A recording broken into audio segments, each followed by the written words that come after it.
दोस्तों, भारतीय अंतरिक्ष अनुसंधान संगठन यानी इसरो ने अपने सफर की शुरुआत शून्य से शुरू की और आज इनकी अनेक सफलताओं ने इसरो को दुनिया के सबसे प्रतिष्ठित अंतरिक्ष संगठन के तौर पर पहचान दी। 15 अगस्त 1969 से 7 सितंबर 2023 तक इसरो ने ऐसे कई मुकाम हासिल किए हैं जो इतिहास में एक मिसाल है। कहते हैं कि सफलता और असफलता जिंदगी का एक हिस्सा है और इससे कभी घबराना नहीं चाहिए, और सफल वही होता है जो कभी न कभी असफलता का स्वाद चखता है। इसरो के लिए भी सफलताओं के साथ कुछ अवसर ऐसे आए जब उसे असफलता का सामना करना पड़ा। भारत के चंद्रयान 2 का इसरो से संपर्क टूटना भी वैज्ञानिकों के लिए निराशाजनक रहा है। हालांकि इसरो ने ये बार बार साबित किया है कि बाधाओं के बाद उसने और लंबी उड़ान भरी है। 1947 में अंग्रेजों की बेड़ियों से मुक्त होने के बाद भारतीय वैज्ञानिकों और राजनीतिज्ञों ने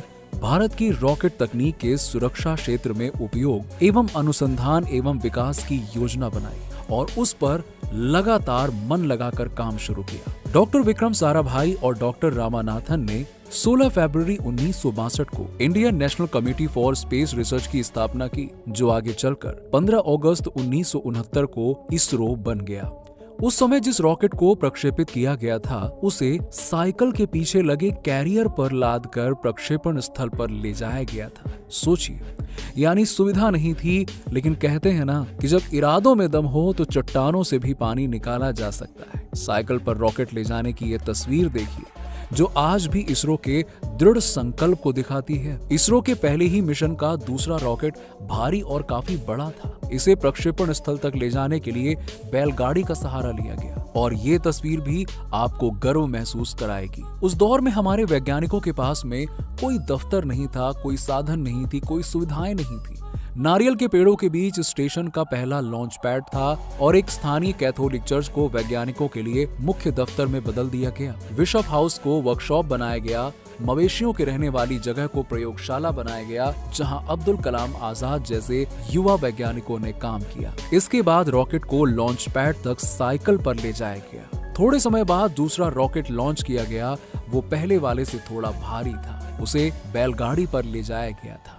यानी ये कहना गलत नहीं होगा कि सुविधा के नाम पर भले ही तब इसरो के पास कुछ भी नहीं था, लेकिन हाँ, देखकर दिल बड़ा खुश होता है कि इरादों की मजबूती बरकरार रही। यही वजह है कि आज पूरे देश में इसरो के 13 सेंटर हैं। इसरो ने अब तक अंतरिक्ष में कुल 370 उपग्रह छोड़े हैं।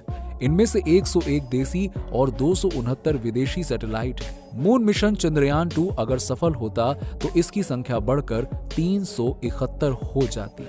इसरो ने देश के लिए कुल 101 सैटेलाइट लॉन्च किए हैं, जिनमें संचार, आपदा प्रबंधन, इंटरनेट, रक्षा, मौसम, शिक्षा जैसे विभिन्न क्षेत्रों को सेवाएं देने वाले उपग्रह हैं। इसरो के वैज्ञानिकों ने आजादी के बाद से अब तक संचार व्यवस्था को लेकर 41 उपग्रह छोड़े हैं, जिनमें से अभी 15 काम कर रहे हैं। आपको बता दें कि एक समय ऐसा भी था जब भारत के मंगलयान अभियान का मजाक उड़ाया गया था। जी हाँ दोस्तों, सुनकर आश्चर्य होगा, लेकिन ये सच है। इस कार्टून में दिखाया गया था कि ग्रामीण वेशभूषा का एक शख्स गाय लेकर एलिटिस्ट स्पेस क्लब का दरवाजा खटखटा रहा है और अंदर दिख रहा है कि कुछ लोग बैठे हुए हैं। इस कार्टून की चौतरफा आलोचना हुई थी। खासतौर पर भारतीयों ने इसे घमंडी और नस्लीय मानसिकता की उपज बताया था। लोगों ने अखबार को इस कार्टून के खिलाफ जबरदस्त फीडबैक दिया, जिसके बाद अमेरिकी अखबार को माफी मांगनी पड़ी। अखबार ने लिखा कि हम उन पाठकों से माफी मांगते हैं जो इस कार्टून से आहत हुए। मिस्टर हेंग का मकसद भारत, उसकी सरकार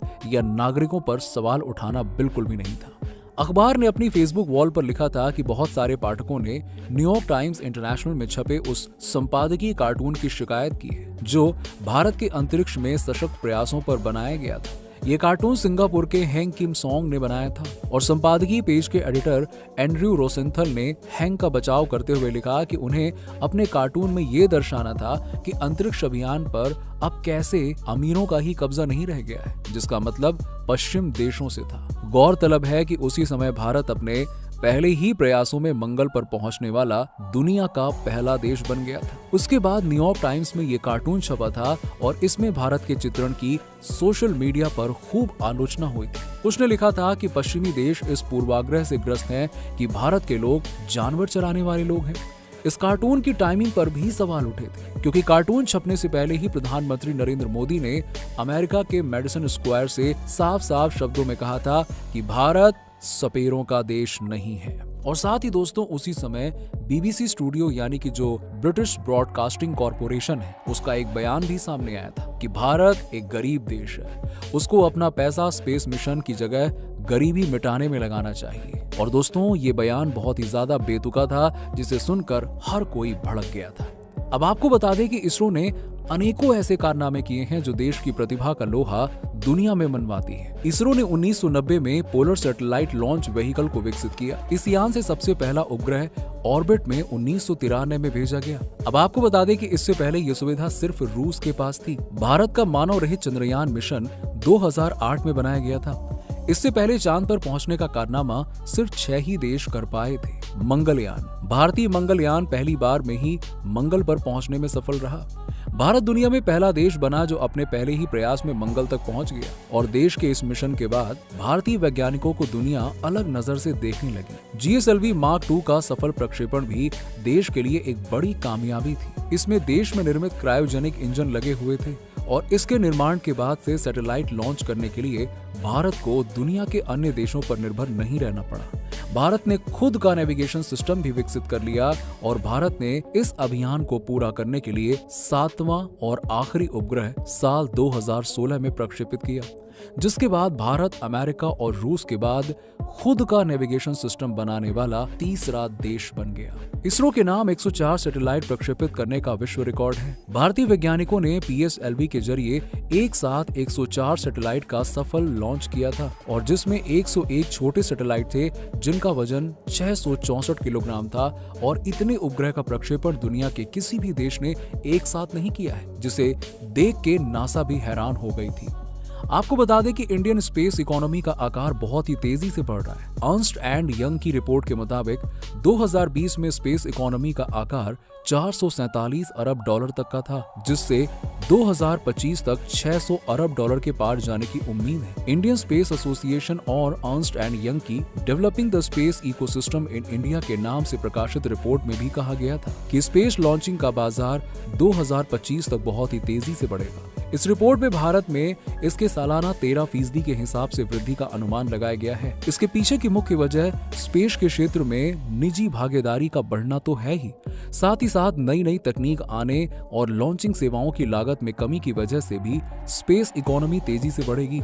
पिछली बार की तरह इस बार किसी स्पेसिफिक क्षेत्र में उतरने की बाध्यता बिल्कुल नहीं है। तो क्यों दोस्तों, इसरो की इस कामयाबी के बारे में आपका क्या कहना है? नीचे हमें कमेंट सेक्शन में कमेंट करके जरूर बताइए और साथ ही साथ ऐसी ही इंटरेस्टिंग वीडियोस के लिए चैनल को सब्सक्राइब करना ना भूलें। मिलते हैं आपसे अगले वीडियो में।